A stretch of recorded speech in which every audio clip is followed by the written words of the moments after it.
नमस्कार दोस्तों, स्वागत है आपका अदिति की वाणी यूट्यूब चैनल में। दोस्तों, आज की कहानी मुझे उत्तराखंड के अल्मोड़ा जिला में रहने वाले संतोष भट्ट जी ने दी है। कहानी का शीर्षक है धोखा नहीं, सबक मिला। दोस्तों, अगर आपको मेरी कहानियाँ पसंद आती हैं तो प्लीज़ मेरे चैनल को सब्सक्राइब करें और मेरी कहानियों को लाइक और शेयर करें। और अगर आप भी मुझे अपनी कुछ कहानियाँ भेजना चाहते हैं तो मेरे इंस्टाग्राम आईडी अदिति की वाणी में मुझे भेज सकते हैं। तो चलिए शुरू करते हैं आज की कहानी। मैं अक्सर अकेले रहना पसंद करता था। मुझे ज़्यादा भीड़ भाड़ वाली जगह पसंद नहीं थी और ना ही मेरे ज़्यादा दोस्त थे। दोस्त थे भी तो जॉब में, स्टाफ मेंबर में। खाली टाइम मैं अकेले रहना पसंद करता। बात आज से 1 साल पहले की है। तब मैं 26 साल का था। मेरे मम्मी पापा चाहते थे कि मैं शादी कर लूं, जबकि मैं शादी करना नहीं चाहता था। मम्मी पापा को टाल देता और उनकी दिखाई लड़कियों में जानबूझकर कोई ना कोई कमी निकाल देता। मैं नौकरी करता था जिससे मेरा और मेरे घर का गुजारा हो जाता था। मकान किराए का था। मैंने यही सोचा कि शादी तभी करूंगा जब रहने के लिए अपना मकान होगा। किराए के मकान में किसी की लड़की को लाने का क्या फायदा? ना ही उसके सपने पूरे होंगे, ना ही उसके शौक। मेरा सारा ध्यान नौकरी पर था ताकि जल्दी से मेरी पोस्ट बढ़े और मेरी सैलरी बढ़े और मैं कुछ पैसे जोड़ सकूं। बहुत सारी लड़कियां नौकरी के दौरान मिलती थी। उनको कभी बुरी नज़र से नहीं देखा, ना ही मन में कभी कोई भाव लाया। मेरे बात करने का ढंग और मेरा सहज स्वभाव हर किसी को आकर्षित करता था। इसी सफ़र में कब किस पागल लड़की को मुझसे प्यार हो गया, कुछ पता ही नहीं चला। मैं उसे पागल क्यों कह रहा हूँ, आगे चलकर आपको भी पता चल जाएगा। हुआ क्या, बताता हूँ। एक दिन मेरे फ़ोन में एक व्हाट्सएप मैसेज आया जो किसी लड़की का था और लिखा था कि मैं आपसे बहुत इम्प्रेस हूँ और आपसे प्यार हो गया है। मैं नहीं जानती कि मैं गलत हूँ या सही, मगर जो एहसास मुझे आपसे मिलने में होता है वो कभी नहीं हुआ। मैं आपसे पर्सनली मिलना चाहती हूँ। ये पढ़कर मैं एक पल के लिए तो आश्चर्यचकित हो गया। फिर मुझे हंसी भी आई और मैंने सोचा कोई लड़का बेवकूफ़ बना रहा है। अक्सर मेरे साथ ऐसा होता था बचपन में। मेरे दोस्त मुझे कई बार नए नए नंबर से पागल बनाते थे। फिर मैंने स्माइल फेस सेंड कर दिया और इग्नोर कर दिया और ड्यूटी पर चला गया। अब तक मुझे नहीं पता चला था वो कौन थी, ना ही मैंने जानने की कोई कोशिश की। मगर शाम को उसके फिर से मैसेज आए। उसमें उसने मिलने की फरमाइश की और मुझे मेरी ही कुछ तस्वीरें भेजी, जिसमें मैं किसी ऑफिस में था और अपने प्रोडक्ट के गुण के बारे में किसी कस्टमर को बता रहा था। मैं हैरान हो गया। मैंने कहा, इसके पास मेरी तस्वीरें कहाँ से आ गई? फिर मैंने उससे उसके बारे में पूछा और कहा, अपनी एक तस्वीर साझा करो।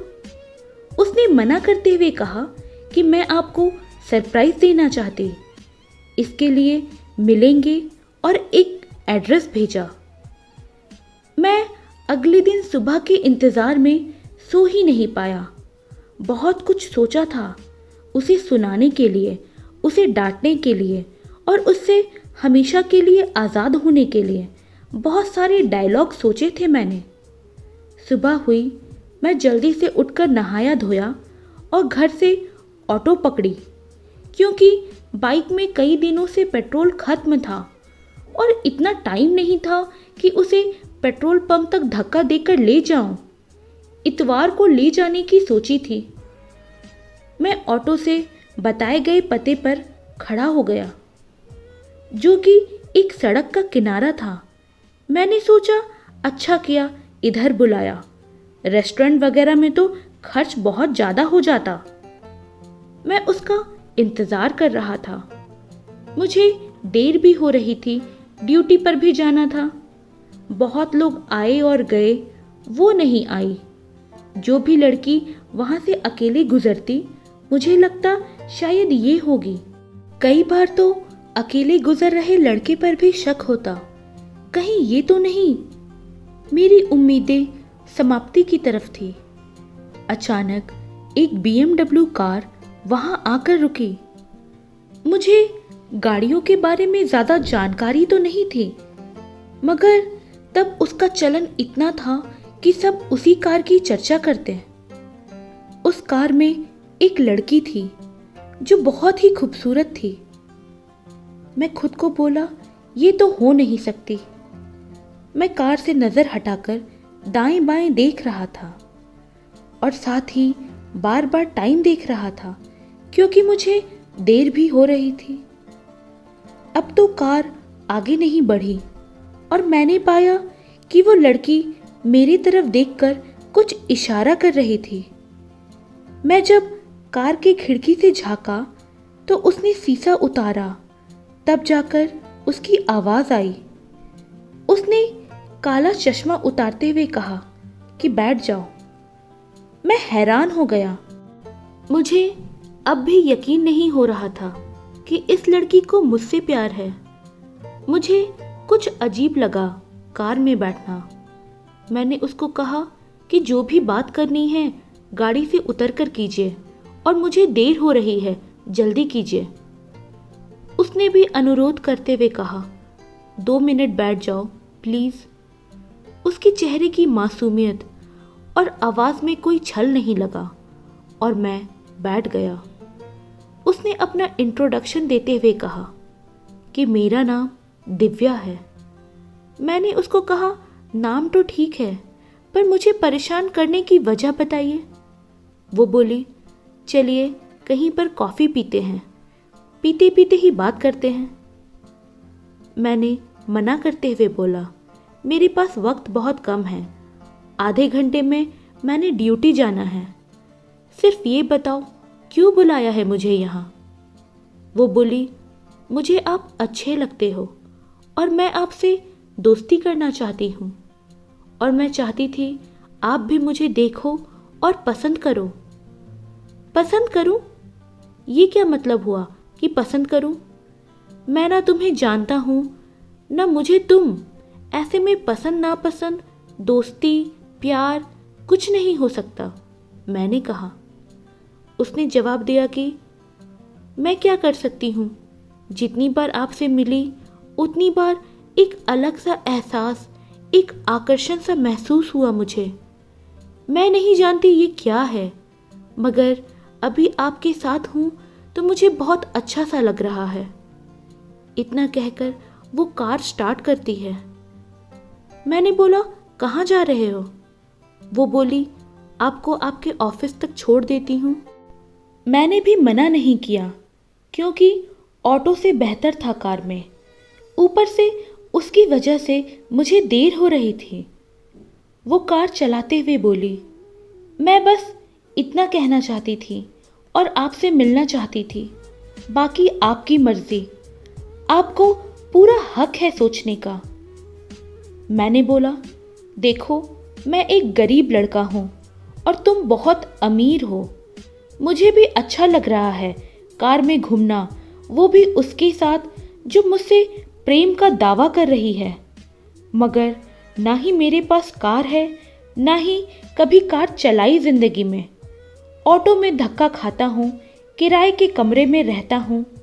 आपकी और मेरी जोड़ी बिल्कुल भी मेल नहीं खाएगी। अपने दिमाग से ये ख्याल निकाल दो कि हम आगे जाकर कोई रिश्ता बनाएंगे। वो बोली, अमीर गरीब का दोहा मत सुनाओ मुझे। मैं अपने माँ पापा की इकलौती जिद्दी बेटी हूँ और चाहती तो अपनी अमीरी पर घमंड करती, क्योंकि चंडीगढ़ शहर में हमारा पुरखों का बंगला है जिसकी कीमत करीब 2 करोड़ की है, वो भी मेरे दादा का जोड़ा हुआ। पापा उनकी बिजनेस को आगे बढ़ाते हैं। सबकी पर्सनल अपनी गाड़ी है, पापा के पास 2 है। दादाजी तो पुरानी चलाते हैं, मम्मी की भी है और मैंने भी इसी साल खरीदा। मुझे उस पर यकीन करना थोड़ा मुश्किल लगा। मैं बोला, इससे कोई मतलब नहीं कि तुम्हारे पास क्या है क्या नहीं। तुम मुझे लालच दे रही हो, मुझे खरीद रही हो। तभी उसने अचानक ब्रेक लगाया। मैंने पाया मेरा ऑफिस आ गया था। अभी खुलने में 5 मिनट बाकी थे। मैंने उसे समझाया कि वो खुद के फैसले की जांच करे, मगर वो नहीं सुनती कुछ, बस मेरे जवाब का इंतजार कर रही थी। बोलने को तो मैं हाँ बोल सकता था, मगर मैंने उसे बोला कि आप आज मुझ पर फिदा हो, कल कोई और बेहतर मिल जाएगा उस पर हो जाओगे, और मैं ये नहीं चाहता। आप अपने स्टैंडर्ड का कोई ढूंढ लो, मुझे नहीं मंजूर ये प्यार। मैं गाड़ी से उतरा और ऑफिस के सामने जाकर खड़ा हुआ, जो कि खुलने की तैयारी में था। मैंने गाड़ी की तरफ मुड़कर नहीं देखा, क्योंकि मुझे खुद पर भरोसा नहीं था और मैं भी उसको चाहने ना लगूं, ये डर था मन में। उसने इंतज़ार किया कि मैं पीछे मुड़कर देखूं।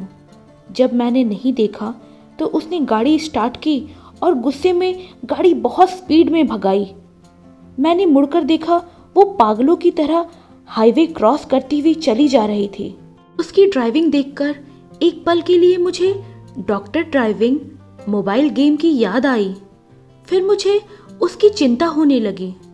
मुझे उसकी चिंता थी कि कहीं उसे कुछ हो ना जाए। मैंने उसे कॉल लगाया पर उसने नहीं उठाया। मैंने दोबारा कॉल किया। इस बार उसने उठा लिया और बोली, अब क्यों किया फ़ोन? उसकी आवाज़ में सिसकियाँ थी, जैसे वो रुआसी हो गई। मैंने उसे कहा, गाड़ी इतना तेज क्यों चला कर ले गई? कुछ भी हो सकता था ना? उसने कहा, मेरी इतनी फिक्र? मैंने जवाब दिया, नहीं, आपके मम्मी पापा की फिक्र। आपने ही तो कहा था ना, आप इकलौती हो। धीरे धीरे उसका जादू चलने लगा। फिर इस तरह मेरे ख्यालों में वो आने लगी।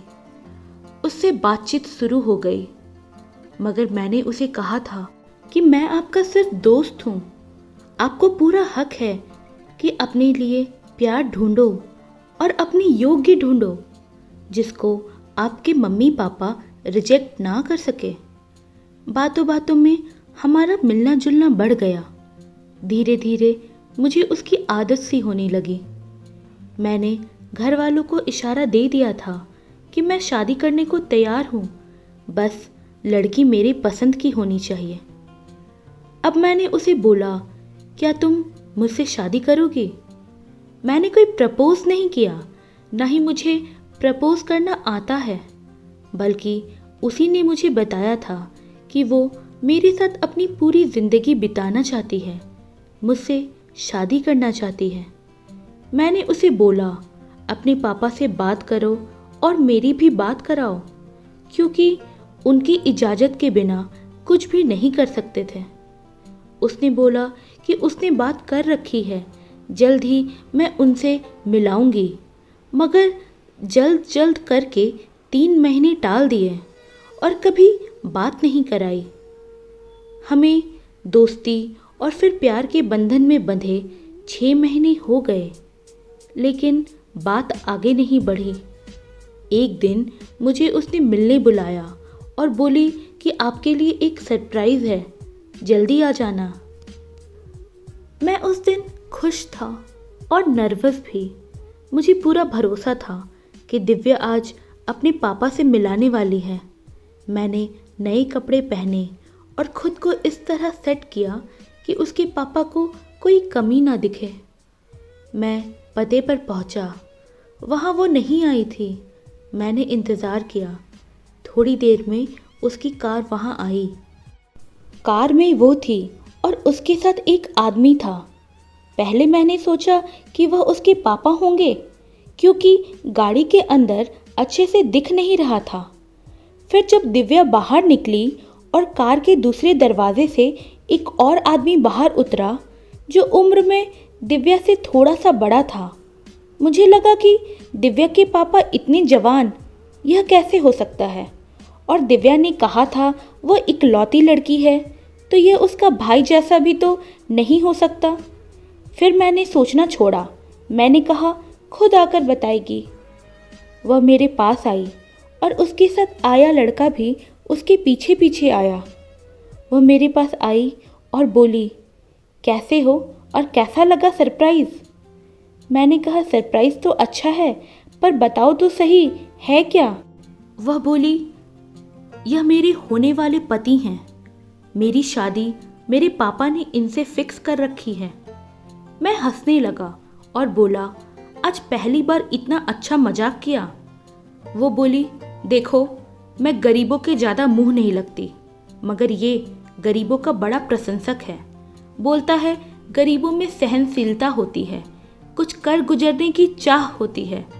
गरीब अपने आत्मसम्मान के लिए जीते हैं। वे किसी के आगे गिड़गिड़ाते नहीं हैं, ना कभी हार मानते हैं। मैंने भी शर्त लगा ली और बोला, गरीब एक नंबर के बेवकूफ़ होते हैं, अनजान पर भरोसा करते हैं और अपनी इज्जत खुद गिराते हैं और गिड़गिड़ाते भी हैं। उनकी अपनी कोई इज्जत नहीं होती। सही कहा ना मैंने? मैं अवाक सा, कभी उसकी तरफ देख रहा था, कभी लड़के की तरफ। लड़का शर्मिंदा था, शायद मेरी तकलीफ समझ सकता था। मैंने उस लड़की को गलत साबित करना था, क्योंकि मेरा मजाक बन चुका था। वो अमीर लड़की सिर्फ शर्त जीतने के लिए मेरी भावनाओं से खेलती रही, मुझे पागल बनाती रही, मगर मुझे उसकी आदत सी बन गई थी। उसने मुझे पूरा मौका दिया कि मुझे उससे सच्चा प्यार हो जाए, और वो चाहती थी मैं उसके सामने झुक जाऊं। वो मुझे चुप देखकर फिर नीचे देखते हुए बोली, तेरे जैसों से तो मैं अपने जूते भी पॉलिश नहीं करवाती। लड़का, दिव्या बस भी करो, और कितना मजाक उड़ाओगी इस बेचारे का? मैंने उसकी बात सुनी और उसे जोर से डांटते हुए बोला, बेचारा नहीं हूं मैं, और उड़ाने दो मजाक। मजाक मेरा नहीं, अपना उड़ा रही है ये।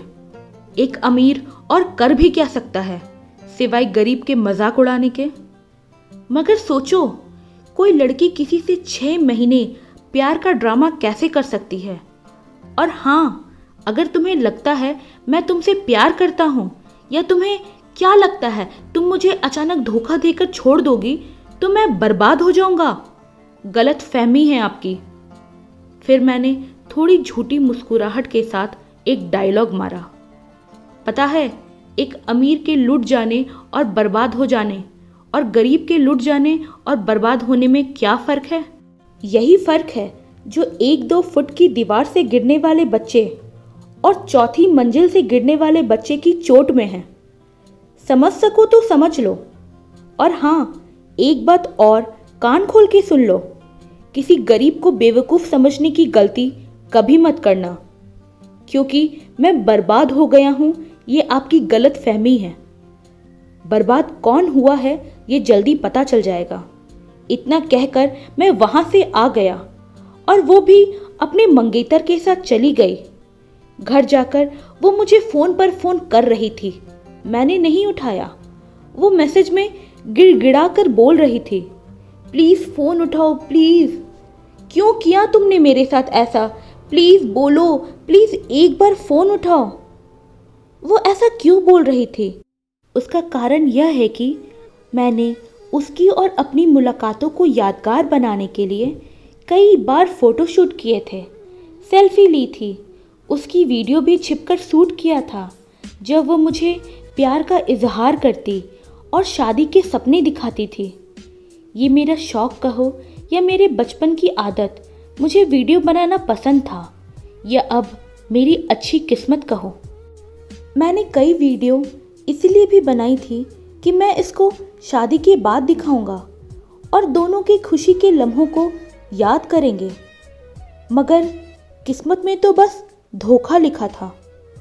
वो मेरा मजाक उड़ा सकती थी, तो क्या मुझे बिल्कुल हक नहीं? मैंने एक वीडियो और कुछ तस्वीरें उसे भेजे और लिखा, थैंक यू सो मच मेरी कहानी में ट्विस्ट लाने के लिए। मैं अपनी ज़िंदगी से बोर हो रहा था। आपने कुछ यादगार लम्हे दिए जिनकी कीमत मैं कैसे चुकाऊंगा?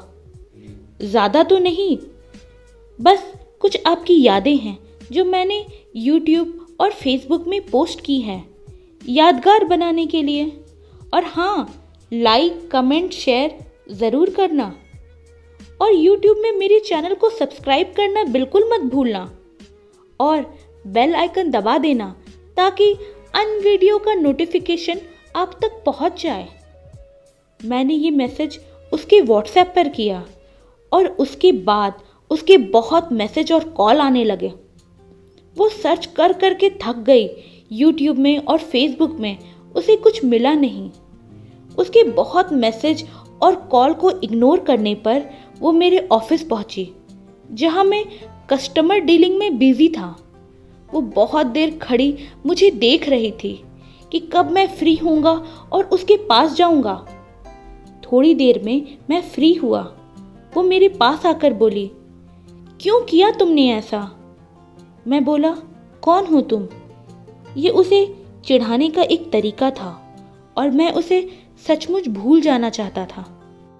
वो बोली, मजाक छोड़ो, मैंने जो किया उसके लिए सॉरी।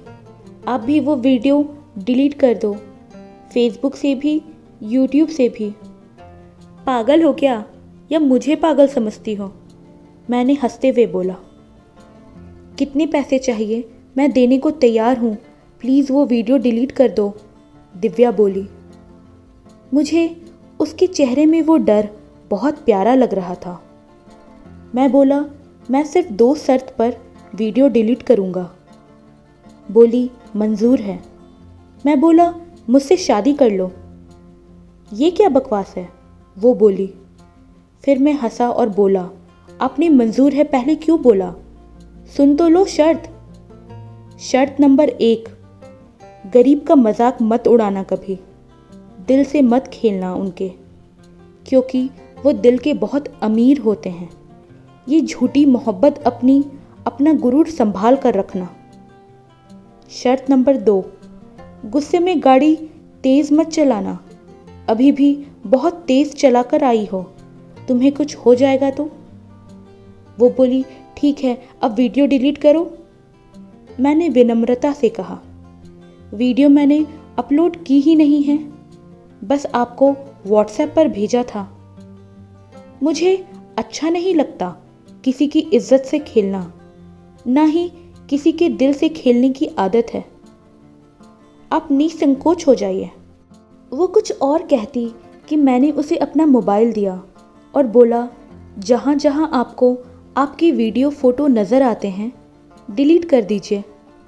वो बोली, आप पर पूरा भरोसा है, आप खुद कर लेना। मैंने उसे बस इतना कहा। मेरा भरोसा तोड़कर भरोसा किया मुझ पर। हैरान हूँ आज, हैरान हूँ तुझ पर। ये इश्क तूफानों में सिमट गया और आंधी चल रही धीरे धीरे। वो बातों की खुशबू अब लौट रही गुलदस्ते में धीरे धीरे। आज एक बार फिर खुद से प्यार हुआ मुझे। भगवान ने मेरे अलावा मेरे काबिल किसी को बनाया ही नहीं। तू मेरी आदत थी, अब नहीं है। तू मेरी आदत थी, अब नहीं है। हम दोनों का साथ चंद लम्हों का लिखा था, उससे ज़्यादा लिखाया ही नहीं। अब मैं धीरे से वहाँ से खिसक गया, वरना आज फिर से इजहारे मोहब्बत हो जाती उस बेवफा से जिसने कुछ घंटों पहले ईमान खोया था। आज जब कोई मुझसे पूछता है, क्यों तूने उसको सबक क्यों नहीं सिखाया जिसने तुझे धोखा दिया, तो मैं उसे बोलता हूँ, वो मेरा प्यार था, मेरी मोहब्बत थी। अपने प्यार को परेशानी में डाल दूँ तो कैसा प्यार। और उसने मुझे कोई धोखा नहीं दिया, उसने तो सबक सिखाया मुझे। धोखा नहीं, सबक मिला है मुझे।